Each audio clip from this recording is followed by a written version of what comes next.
aren't very many children today. Okay, so do any of you ever think about your words? Yes, no? No? Okay. When Mr. Eagle started teaching at Mountain Adventist School, the students thought he was old. Now, 20 years later, he was ancient. He spoke slowly, moved slowly, and wrote on the board slowly. The kids called him Bald Eagle, or Baldy for short.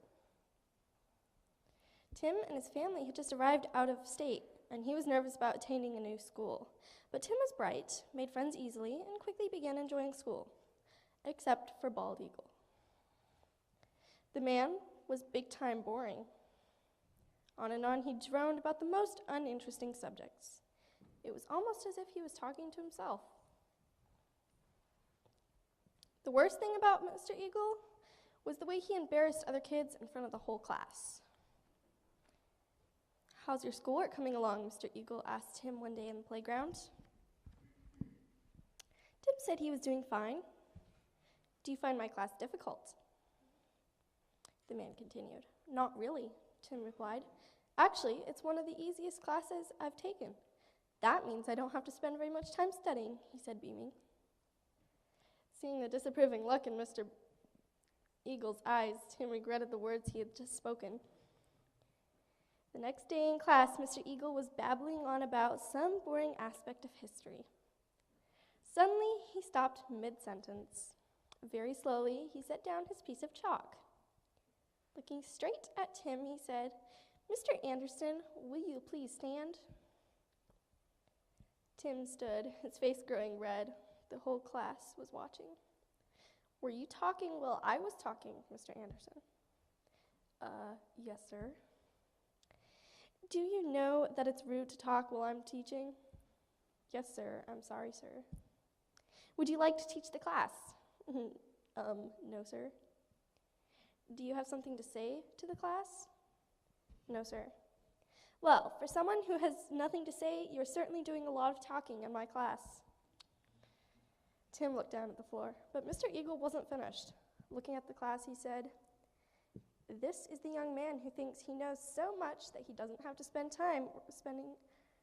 much time on his homework. Is that right, Mr. Anderson?" Tim was still looking at the floor. He was fighting back tears and didn't say a word. "Is that right, Mr. Anderson?" he repeated. "No, sir," Tim whispered. "I'm sorry, I can't hear you." "No, sir," Tim squeaked. "Well, if that's the case, sit down and listen." Tim returned to his seat, wondering, is this how learning is supposed to happen? As the year went on, Tim discovered that Mr. Eagle picked on lots of kids. But there was one girl who seemed to be the object of a special attack.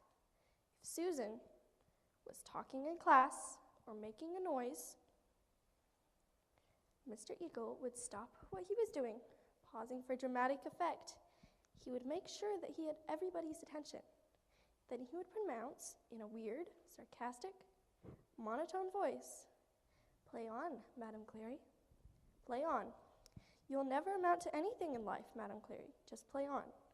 Play your life away." Each time it happened, Tim squirmed uncomfortably in his seat. Susan was plump, didn't get good grades, and had a short attention span. She also giggled a great deal.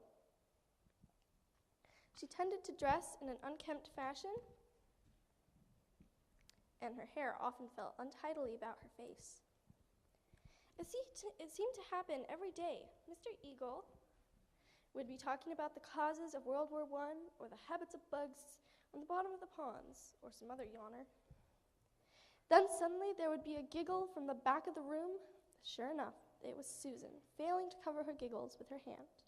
Eventually she'd stop, go red in the face, and look down at her desk. One particular day, when it happened, Mr. Eagle stopped talking, put down his book, and stared at Susan. Her face reddened, and she looked down at her desk. Then came the predictable words. "Play on, Madam Clary. Play on. Play your life away, Madam Clary. You'll never amount to anything. Play your life away." A few classmates snickered, and Tim squirmed in his seat. Susan kept her head down, too embarrassed to look up. Mr. Eagle had struck another blow to Susan's personhood. Tim decided to talk to Susan after class. "Hey, Susan."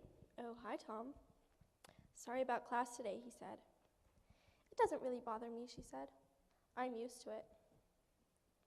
Tim thought she was covering up. "Yeah, well, I just wanted to tell you, I'm sorry for the way you get picked on. I know kind of what it's like." Susan looked up and down again. "Susan, I think you're really nice, and I don't want him to discourage you. He may make you feel inferior, but you're special. Don't ever let him convince you that you can't do or be whatever God has in mind for you. You'll make something of your life, Susan." Susan turned red again and looked shy. "Thanks, Tim," she said. "You're kind." Tim didn't see much of Susan after that. A couple of months later, she left school and her family moved out of town. From time to time, Tim wondered what had become of her. 10 years later, they met again at a school reunion. Tim hardly recognized Susan. She was poised, confident, and smiling. She spoke beautifully. She was dressed smartly and professionally. As they talked, Tim discovered that Susan had become a counselor and social worker, specializing in children. She was also active in her local church. Eventually, they spoke of Mr. Eagle. Suddenly, Tim wanted to turn the time backward. He wanted to stand up in class and say to Mr. Eagle, "How dare you tear down Susan like this? How dare you underestimate what she can become?" As they were saying goodbye, Susan reached out and took Tim's hand. Squeezing it gently, she said, "Tim, you probably won't remember, but one day you spoke to me after class and said something that I'll never forget. You told me I was special and encouraged me. You don't realize it, Tim, but it made a difference to me. Thanks." As Susan walked away, Tim was amazed that such a simple gesture could have meant so much. Clearly, Mr. Eagle had been wrong to respond to the classroom problems the way he had, but thankfully, he didn't have the last word in Susan's life. Did the Holy Spirit somehow empower my small expression of encouragement to Susan to help drown out Mr. Eagle's hurtful remarks, Tim wondered? The possibility still fills Tim with wonder. You can go back to your seats now.